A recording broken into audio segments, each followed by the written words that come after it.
వరంగల్లో రైతు డిక్లరేషన్ అని రాహుల్ గాంధీని పట్టుకొచ్చి చెప్పిండ్రు. మేము రాగానే ఎకరానికి 15,000 రైతు బంధు ఇస్తామన్నారు, పంటల బీమా ఇస్తామన్నారు, అన్ని పంటలకు బోనస్ అన్నారు. ఒక్కటన్నా అయినాదే రైతు డిక్లరేషన్ కాటగలిపిండ్రు. ఆ రాహుల్ గాంధీ ఇటాంకలు రాడు, మరి నేను కదా రైతు డిక్లరేషన్ చేసిన, నా ఇజ్జత్ పోతుంది. మరి ఏమయ్యా రేవంత్ రెడ్డి, చేస్తావా చెయ్యవా, నువ్వు మొట్టికాయ వేయాలన్నా వద్దా రాహుల్ గాంధీ? ఈయన ఇచ్చే సంచులకో మూటలకో ఆయన పెదవులు మూసిండు రాహుల్ గాంధీ. ఆయన బంద్ చేసిండు, అడుగులు లేదు. ఇవాళ రైతు డిక్లరేషన్ కాటగలిసింది. గవర్నమెంట్ వచ్చింది, రాగానే రుణమాఫీ చేస్తాము అన్నారు. మొదటి సంతకమే రుణమాఫీ అన్నారు. రేవంత్ రెడ్డి ఇట్లా వట్టిగా ఏ ఊరికి పోతే ఆ గుడి మీద ఒట్టు పెట్టిండు. యాదాద్రి లక్ష్మీనరసింహస్వామి మీద పెట్టిండు, భద్రాద్రి రాముల వారి మీద పెట్టిండు, మెదక్ చర్చి మీద పెట్టిండు. ఈడేమిటి గుడి పెట్టిండు ఈ జిల్లాలో? యాడికి పోతాడా? యాదగిరి గుట్ట లక్ష్మీనరసింహస్వామి మీద పెట్టిండు. ఏ ఊరికి పోతే ఆ ఊర్లో దేవుడు కనబట్టి ఇక పాపం ఓటు పెట్టుడే. ఇక ఏం చెప్పిండు పార్లమెంట్ ఎన్నికల్లా? 15 ఆగస్టు కల్లా రుణమాఫీ పూర్తి చేస్తా అని 101 దేవుళ్ళ మీద ఒట్టు పెట్టిండు. అయిందా రుణమాఫీ? ఇప్పుడు ఆ రైతు చెప్పిండు మాకు, ఇప్పుడు సార్ నాకు రుణమాఫీ కాలేదు అని చెప్పిండు. ఇవాళ దేవుళ్ళ మీద ఒట్టు పెట్టి రుణమాఫీ కాలే. ఈడ కూడా కెనరా బ్యాంక్ అనుకుంటా, చాలా మంది కెనరా బ్యాంకు నుంచి నేషనల్ బ్యాంకులు విలీనమైతే అకౌంట్లు విలీనం కాక నల్గొండ జిల్లాలో కూడా చాలా మంది రైతులకు 2 లక్షల లోపు కూడా రుణమాఫీ కాలేదు. ఇక 2 లక్షల మీద ఉన్నోళ్లకు మీరు పైసలు కట్టుండ్రి, నేను 2 లక్షలు చేస్తా అన్నాడా? ఆయన మాట నమ్మి కట్టిన పాపానికి ఎవ్వలకు కూడా రుణమాఫీ కాలేదు. ఇవాళ ఈ రాష్ట్రంలో 40% రుణమాఫీ అయింది, 60% ఎగబెట్టిండు రేవంత్ రెడ్డి. మొన్న అసెంబ్లీలో అడిగినాం, ఏమైందా రుణమాఫీ, ఇంకెప్పుడు చేస్తామంటే అయిపోయింది రామ్ రామ్ అంటుండు. బిడ్డ నువ్వైతే ఎప్పుడన్నా ఓట్లకు రా, నీ సంగతి చెప్తారు మా రైతులు ఊర్లో పోన్నా అని చెప్పిన. అంటే రుణమాఫీని ఆగం చేసిండు. రైతు భరోసా 15,000 అన్నారు.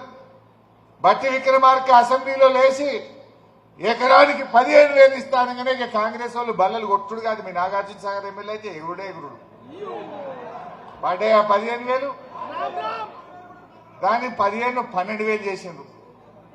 పోనీ ఆ 12,000 పడ్డాయా? రేవంత్ రెడ్డి వచ్చినాక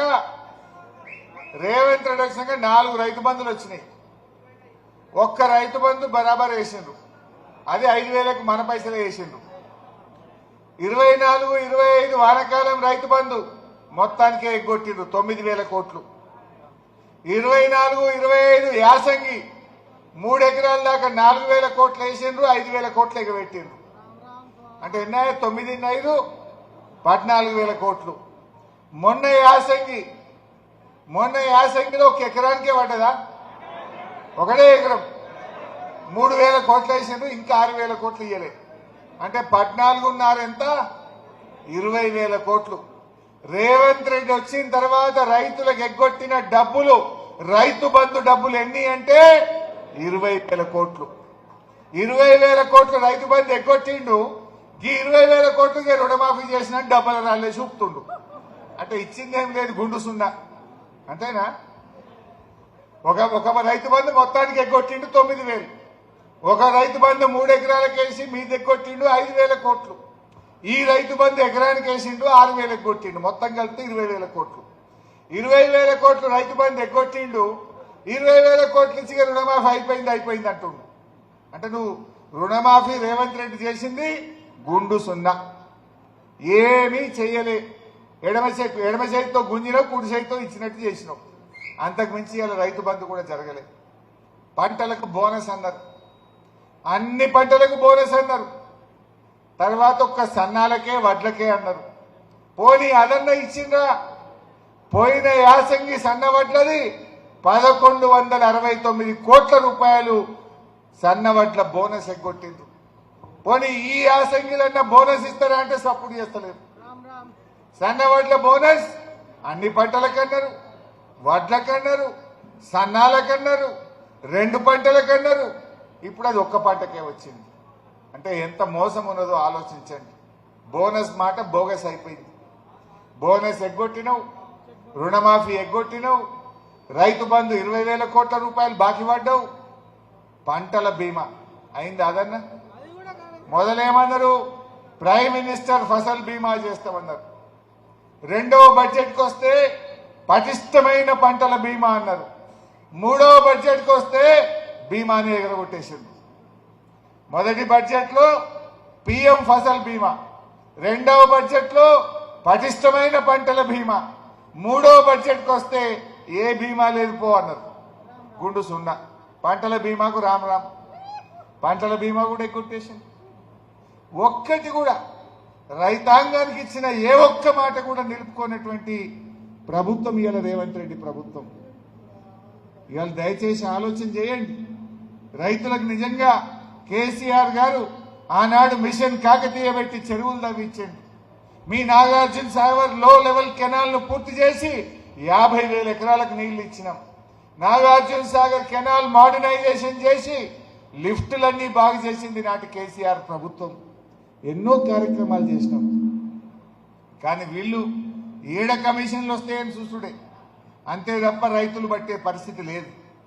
ముఖ్యంగా నేను కార్యకర్తలకు, బీఆర్ఎస్ కార్యకర్తలకు నేను చెప్పేది ఒకటే, ఏమనంటే 4 కేసులు పెట్టరేమో, పెట్టుకొని ఏమవుతుంది? వాళ్ళకి వడ్డీతో సహా ఎట్లా చెల్లించాలో చెల్లిద్దాం, బరాబర్ ఎవరిని విడిచిపెట్టేది లేదు. ధైర్యంగా ఉండండి. క్లియర్గా అయిపోయా, సగం అయితే అయిపోయింది, 2.5 ఏళ్ళు అయిపోయింది. లాస్ట్ ఏడాది అయితే ఎలక్షన్ అయినా, ఇక నడిమిట్లున్నది ఒక ఏడాది అర్థం. గాయ తొక్కలేదు, ఇక కొద్దిగా ఒకే పట్టుంది. ఇది జగిత్యాల అయినా, నాగార్జున సాగర్ అయినా, కరీంనగర్ అయినా, ఖమ్మం అయినా అందరు చెప్తున్నది ఒకటే, మళ్ళొచ్చేది కేసీఆర్, మళ్ళొచ్చేది బీఆర్ఎస్. అది మనకంటే ఎక్కువ కాంగ్రెస్ వాళ్ళకే మంచిగా అర్థమైంది. ఎందుకంటే వాళ్ళకి ఇక ఈ తిరుగుడు బంద్ చేసారు, సర్దుకుంటూ మొప్ప చేసారు. ఎవరికి ఎంత దొరికితే అంత ఒకటే కొట్టుడిగా, కమిషన్లు కొట్టుడు, సర్దుకుంటులో పడ్డారు కొడుకులు. మనకంటే ఎక్కువ వాళ్ళకి అర్థమైంది, ఇక మళ్ళీ వచ్చేట్లు ఏం రాని. కానీ అంత గక్కిద్దాం, ఎవరిని విడిచిపెట్టేది లేదు. ఎవడోడు ఎంతెంత తిన్నాడో, దేంట తిన్నాడో. మీ నల్గొండ జిల్లాలో అయితే మిల్లర్లతో కుమ్మక్కైంది. మిల్లర్లతో కాంగ్రెస్ ఎమ్మెల్యేల మీటింగ్ పెట్టినాక కటింగ్ ఎక్కువైంది. అంతకుముందు మంచిగానే ఉండే, ధర 2600, 2700 పోయింది.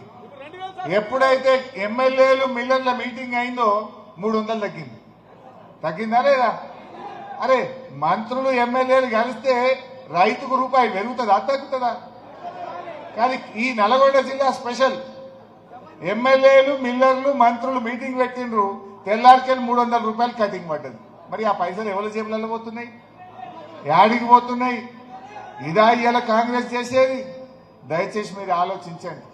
మేము హెచ్చరిస్తా ఉన్నాం, ఇక్కడి నుంచి తక్షణమే వడ్ల కొనుగోలును ఎలాంటి తరుగు లేకుండా కొనుగోలు చేయండి. రైతులకు మద్దతు ధర వచ్చేటట్టు చేయండి. యాసంగికి బోనస్ చెల్లించండి. లేదంటే బీఆర్ఎస్ పార్టీ రైతుల పక్షాన పెద్ద ఎత్తున ఉద్యమం చేయాల్సి వస్తుందని కూడా ఈ సందర్భంగా హెచ్చరిస్తూ, ఈ 46 డిగ్రీల ఎండలో ఇంత పెద్ద ఎత్తున వచ్చి స్వాగతం చెప్పిన మీ అందరికీ పేరు పేరున కార్యకర్తలకు ధన్యవాదాలు.